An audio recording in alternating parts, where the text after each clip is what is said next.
Welcome back to Master Your Glass with me, Lee Vilaro. Today, I am at the iconic Buena Vista Café in San Francisco. As you can see, it's a Sunday morning. It's loud and it's busy, but I'm here with the legend, Paul Nolan. Paul has made many Irish coffees, but I'm not going to tell you until you wait till the very end of the show.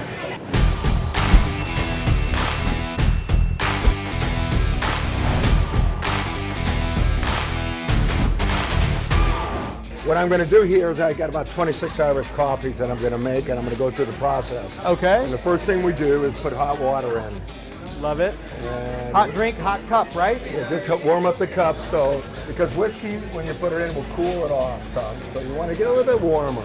Got it. In this was brought to America in 1952 by Stan Delaplane, and they worked on this for quite a while before they finally perfected it. And it's basically the same as the original drink in Ireland. We were like, there was only one place in Ireland serving this drink. Okay. And then us. And we reinvented it the way it is, even though all the proportions are the same. The Irish whiskey, Tullamore Dew, is the same. Cream's slightly different. But the coffee is coffee. There you go. Wow. So then okay, hot coffee. 2 lumps of sugar. 2 lumps, okay. Are there people that ask for 1 or 3 variations? Yeah, ones or more? and none. I prefer one. None tastes a little too strong in taste. You want to taste it as a drink, not as a straight whiskey. Gotcha. So what you got is you want to have at least a little sweetness underneath. So if you're a little averse to sugar, 1 lump is where you go. Gotcha. Okay, and we got regular CNH sugar here. So anyway, now I'm going to add the coffee. It's going to be about 3/4 full. Yesterday I was pouring these for like 4 hours, about like this amount. Wow. Straight. So which means we did between 2,000 and 3,000 Irish coffees yesterday. That's incredible. Nice and steaming. I can smell the coffee. Now what I'm doing here is evening them out, getting some out, because we definitely have to put whiskey in this drink. We've got to make room for that. Wonderful. And now I stir up the sugar.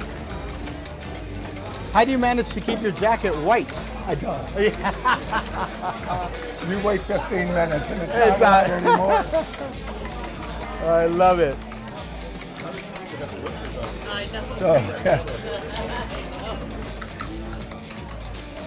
Irish whiskey. I'm going to put 1 1/3 ounce in. Okay. This is close to 26 glasses, I think. So I should get almost the whole bottle in. 1 full bottle, huh? And 26. Gotta put it at 1 1/4 ounce. Now sometimes it gets a little more, which nobody complains about. Nobody does, of course. No. You don't want to make it excessively strong. It's got to be like a drink versus something straight or very heavy tasting. So I almost made it. So amazing. Now I'm going to put the heavy whipping cream. That's just 37% heavy whipping cream. Wow. 36%. This is amazing. All right. Let's go. And so what was the story with the cream in Ireland? Cream in Ireland is I think they call it a double cream, and they don't whip it. It's a thick cream, so they spoon it over the back of the spoon. Got it. Very slowly. You can never do an operation like that in Ireland. I think anybody should. Yeah, I think I'm going to give you this one. All right. Well, thank you. Thank you. That looks like a good one. I'm about ready to try the Irish coffee here at the Buena Vista Café. Oh, top of the palate has cream, top of the tongue has hot coffee, little Irish whiskey taste in the background. Lovely. Liquid gold again here. Paul, one last question for you. How many Irish coffees have you made in your career? Well, I want to know down to the last to this one. No, I can't tell you that. I do know it's over 5 million. Over 5 million. How far over? Who knows? Wow, over 5 million Irish coffees. All right, if you like this show, please hit like and subscribe to Master Your Glass, where you get more expert instruction for everyday consumption. Salud. All right.